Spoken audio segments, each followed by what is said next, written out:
Bộ điều khiển nó không có test được, bộ điều khiển nó có chương trình mà.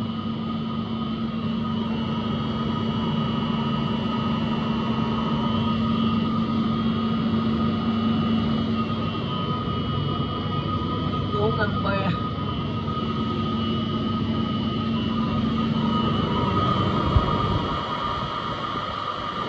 Uống bia à? Coi phần mềm.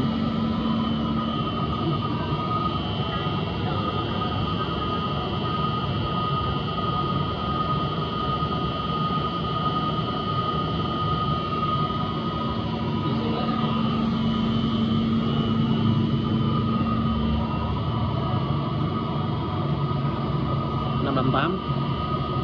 Yeah.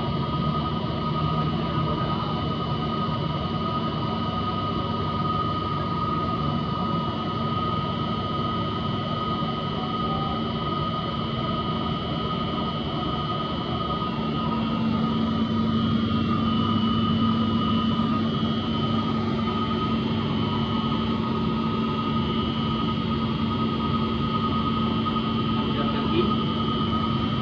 Bao nhiêu? 559. 559 đi siêu bớt. Đâu giờ mà bút đầu ra. Bao pha đầu ra nè. Motor này. Lá đồng hồ kia đâu? Ồ nè. Đâu cái đó đâu 38 mà. Hả? Này là đúng 38 này. Cũng cái hàm bị kèm mà để đồ lấy nè. Nè, 396, 23 kia luôn. Tiếp luôn. Được chưa?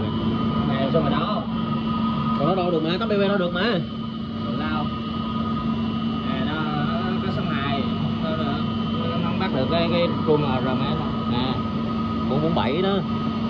Nhưng mà nó không có phải là cái điện áp mình cài. Nhưng mà nó vẫn ra áp đều mà. Nó ra đều nhưng mà nó lại. Thôi, dọc. Chỗ phải luôn giữ chặt bằng cả hai tay vào các vị trí tay cầm an toàn. Chúc quý khách có những trải nghiệm vui vẻ.